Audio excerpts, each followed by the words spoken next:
सभी को नमस्कार। आज है 26 जनवरी। तो आज के वीडियो का टॉपिक है पॉलिटी इन भारत की राज्य व्यवस्था। आज की क्लास में हम समझेंगे कि कौन व्यक्ति भारत में संसद यानी कि लोकसभा का सदस्य बन सकता है और राज्यसभा का सदस्य बन सकता है। तो आज की क्लास में हम लोकसभा सदस्य बनने के लिए क्या योग्यताएं हैं, राज्यसभा सदस्य बनने के लिए क्या योग्यताएं हैं, इसके बारे में समझेंगे कि कौन व्यक्ति लोकसभा सदस्य बन सकता है, राज्यसभा सदस्य बन सकता है। तो चलिए स्टार्ट करते हैं। बात हो रही भाग 5 के अंतर्गत आर्टिकल 84 की, यानी कि अनुच्छेद 84। भारतीय संविधान के भाग 5 के अंतर्गत अनुच्छेद 84 को हम समझते हैं। क्या कहता है अनुच्छेद 84? संसद यानी लोकसभा राज्यसभा के सदस्य बनने की योग्यताएं, यानी कि जो लोकसभा सदस्य यानी कि जो सांसद बनते हैं या राज्यसभा सदस्य बनने की क्या योग्यताएं हैं, कौन व्यक्ति लोकसभा सदस्य बन सकता है, कौन व्यक्ति राज्यसभा सदस्य बन सकता है, तो इसे हम समझते हैं। सबसे पहले उम्मीदवार भारत का नागरिक होना चाहिए। सबसे अहम बात, जो भी लोकसभा सदस्य राज्यसभा सदस्य कहां भारत का नागरिक होना चाहिए। यह क्या है, प्रथम शर्त है लोकसभा सदस्य राज्यसभा सदस्य बनने की। अब आती दूसरी शर्त, लोकसभा सदस्य बनने की आयु कितनी, न्यूनतम 25 वर्ष होती है। यानी कि जो हमारे सांसद बनते हैं तो न्यूनतम आयु कितनी होती है उनकी, 25 वर्ष। क्वेश्चन यहां से पूछता है कि लोकसभा सदस्य बनने की न्यूनतम आयु कितनी होती है, 25 वर्ष। अब हम बात करते हैं राज्यसभा की। राज्यसभा का सदस्य बनेगा तो न्यूनतम आयु कितनी चाहिए होगी, 30 वर्ष। अगर कोई व्यक्ति राज्यसभा सदस्य बनता है तो उसकी कम से कम आयु कितनी होनी चाहिए, 30 वर्ष होनी चाहिए। तो लोकसभा सदस्य बनने की योग्यता क्या है कि भारत का नागरिक होना चाहिए। दूसरी शर्त क्या है, उसकी आयु कितनी, 25 वर्ष होनी चाहिए। यानी कि जो लोकसभा सदस्य बनने की आयु कितनी है, 25 वर्ष और भारत का नागरिक होना चाहिए। अब बात करते हैं राज्यसभा की। राज्यसभा कैसा स्थायी सदन है, इसके सदस्यों का कार्यकाल कितने, 6 वर्ष होता है। प्लस कैसा, इसके जो राज्यसभा सदस्य बनने की आयु कितनी निर्धारित की गई, तो आयु निर्धारित की गई है 30 वर्ष। ये थी राज्यसभा के बारे में बातें।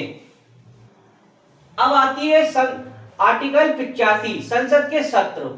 संसद के सत्र के बारे में समझते हैं कि आर्टिकल 85 क्या चीज, संसद के सत्र के बारे में वर्णित है। क्वेश्चन सीरीज भी पूछता है कि संसद के सत्र किस अनुच्छेद में वर्णित हो, तो अनुच्छेद 85 में। तो इसे समझते हैं हम। संसद के सत्रों को राष्ट्रपति आहूत मतलब बुलाना कह सकते हैं। सत्रावसान समाप्त लोकसभा को भंग कर सकता है, यानी कि संसद के सत्रों को राष्ट्रपति क्या आहूत करता है, भंग कर सकता है, सत्रावसान कर सकता है कौन, राष्ट्रपति।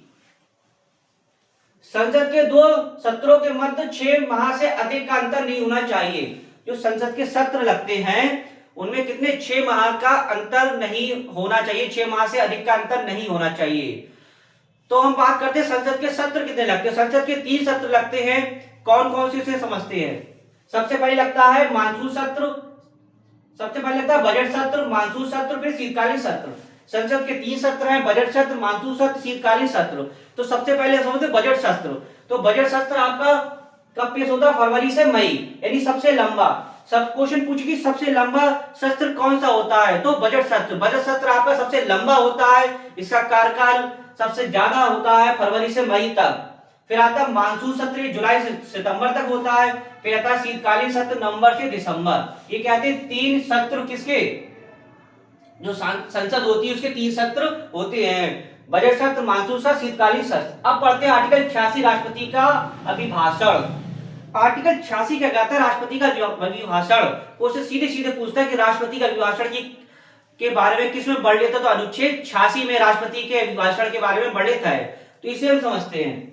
राष्ट्रपति को संसद के किसी भी सदन या दोनों सदनों को एक साथ संबोधित करने और संदेश भेजने का संवैधानिक अधिकार है। क्या चीज, जो इसका भाषण है कि मतलब क्या चीज, भाषण में मतलब राष्ट्रपति के बारे में बताते हैं कि राष्ट्रपति को संसद के किसी भी सदन या दोनों सदनों को एक साथ संबोधित मतलब बात, अपनी जो बात कहने का और संदेश भेजने का संवैधानिक अधिकार, यानी कि राष्ट्रपति दोनों सदनों में अपनी बात पहुंचा सकता, अपना संदेश पहुंचा सकता है। तो क्या दिया है, राष्ट्रपति का अभिभाषण। साथ ही राष्ट्रपति का अभिभाषण कहता है मंत्रिमंडल द्वारा लिखित होता है। क्वेश्चन सीधे सीधे पूछता है कि राष्ट्रपति जो अभिभाषण देते हैं क्या लिखित होता है अलिखित होता है? तो राष्ट्रपति का जो भाषण होता है कैसा होता है? लिखित होता है। कौन? मंत्रिमंडल तैयार करते हैं तो राष्ट्रपति का भाषण कैसा होता है? लिखित होता है। ध्यान रखिए क्वेश्चन सीधे सीधे पूछता है राष्ट्रपति का जो भाषण होता है लिखित होता है अलिखित होता है? तो राष्ट्रपति को जो भाषण देते हैं कैसा होता है? लिखित होता है। अब हम बात करते हैं आर्टिकल 87 की, अनुच्छेद 87, राष्ट्रपति का विशेष अभिभाषण। ये तो था एक नॉर्मल अभिभाषण, एक था विशेष अभिभाषण। तो विशेष नाम से पता चल रहा है कि विशेष यानी कि कुछ अलग होगा, जो सरकार की नीतियों को बताना, यानी कि कुछ जो विशेष नीतियां होंगी उनकी सरकार की नीतियों को बताना कौन बताएगा? राष्ट्रपति। राष्ट्रपति कौन? देश का सर्वोच्च नागरिक होता है। तो हम इसे समझते हैं विशेष अभिभाषण। राष्ट्रपति को आम चुनाव के बाद और हर साल के पहले सत्र में दोनों सदनों को संबोधित करना होता है।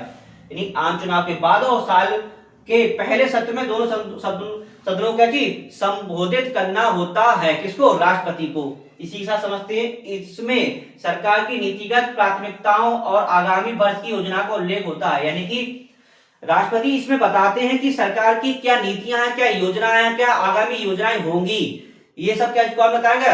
राष्ट्रपति। किसमें बताते हैं? अपने विशेष अभिभाषण में बताते हैं कि सरकार की अब आने वाले समय में क्या नीतियां होंगी। तो ये क्या थी? राष्ट्रपति के विशेष अभिभाषण किसमें दिया? अनुच्छेद 87 में।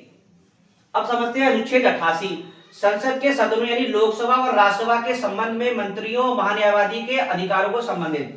संसद के सदनों यानी लोकसभा राज्यसभा के संबंध में मंत्रियों महान्यायवादी के अधिकारों से संबंधित आर्टिकल है। तो क्या है ये? भारत के प्रत्येक मंत्री व महान्यायवादी भी सदन यानी दोनों सदनों की संयुक्त बैठक में भाग ले सकते हैं। यानी कि प्रत्येक मंत्री महान्यायवादी भी सदन के जो दोनों सदनों की संयुक्त बैठक भाग ले सकते हैं। उन्हें बोलने का अधिकार है, लेकिन ये अनुच्छेद के तहत उन्हें वोट डालने का अधिकार नहीं है। ध्यान रखिएगा, वह अपनी बात तो कह सकते हैं लेकिन इस अनुच्छेद के तहत क्या चीज? वोट नहीं डाल सकते हैं। तो आज की क्लास में आपने क्या समझा? आज की क्लास में आपने समझा अनुच्छेद 84 से लेकर अनुच्छेद 88। तो अनुच्छेद 84 में दिया गया कि लोकसभा राज्यसभा जो बनने की योग्यता है क्या है, पर हम फिर से शॉर्टली समझ लेते हैं। सबसे पहले लोकसभा सदस्य बनने की योग्यता क्या है? सबसे पहले मेन बात यह है कि भाई भारत का नागरिक होना चाहिए। दूसरी मेन बात क्या है? उसकी आयु कितनी? 25 वर्ष पूर्व होनी चाहिए। और लोकसभा को राष्ट्रपति भंग भी कर सकता है। लोकसभा का कार्यकाल सामान्यतः कितना होता है? 5 वर्ष होता है। अब आते हैं राज्यसभा की बात। राज्यसभा कैसा स्थायी सदन है, इसके सदस्यों का कार्यकाल 6 वर्ष होता है और प्रत्येक 2 वर्ष बाद 1/3 सदस्य हटा दिए जाते हैं, उनके स्थान पर नए का चुनाव हो जाता है। और राज्यसभा को क्या चीज? भंग नहीं किया जा सकता। ये थी राज्यसभा के बारे में बात। अब बात करते हैं अनुच्छेद 85 के। अनुच्छेद 85 के सत्र के बारे में बताया गया है। तो सत्र कौन करता? आहूत करता है? राष्ट्रपति करते हैं। सत्र अवसान भी राष्ट्रपति करते हैं। और क्या चीज? दूसरा, लोकसभा को भंग भी कर सकता है। साथ ही संसद के 3 सत्र होते हैं। कौन कौन से? बजट सत्र, मानसून सत्र और शीतकालीन सत्र। सबसे पहले बजट सत्र आता है जो आपका फरवरी से लेकर मई तक होता है, सबसे लंबा। दूसरा आता है मानसून सत्र जो जुलाई से सितंबर होता है। शीतकालीन सत्र नवंबर से दिसंबर तक होता है। ये थे आपके सत्र। अब आता है अनुच्छेद 86, राष्ट्रपति का अभिभाषण। राष्ट्रपति का चीज जो अभिभाषण होता है वो क्या चीज? संसद के दोनों सदनों को एक साथ संबोधित और संदेश भेजने का संवैधानिक अधिकार है। यानी कि राष्ट्रपति का चीज दोनों सदनों के जो सदन होते हैं उनको अपनी बात कह सकता है, अपनी बात मतलब पहुंचाते हैं। तो क्या होता है? राष्ट्रपति भाषण ही तो देते हैं तभी तो अपनी बात पहुंचाएंगे। तो क्या दिया है? राष्ट्रपति का अभिभाषण। अब आता है राष्ट्रपति का विशेष अभिभाषण यानी कि 87। कुछ विशेष बात होगी जो आम चुनाव के बाद, यानी कि आम चुनाव के बाद। और दूसरा कब? दूसरा आपका दूसरा हर साल के पहले सत्र में, आगामी चुनाव के बाद मतलब आम चुनाव होते हैं उसके बाद, और सत्र के पहले जो साल वर्ष का पहला सत्र होगा उसमें जो सरकार की क्या नीतियां होंगी, आने वाले समय में क्या योजनाएं होंगी, क्या क्या रूपरेखा तैयार करिए, इसके बारे में विशेष अभिभाषण देता है। ये थी विशेष अभिभाषण। अच्छा, राष्ट्रपति का जो भाषण होता है कैसा होता है? लिखित होता है, अलिखित होता है? तो राष्ट्रपति का भाषण कैसा होता है? लिखित होता है। ध्यान रखिएगा, राष्ट्रपति अपना भाषण लिखित होता है, पहले से लिखा हुआ होता है।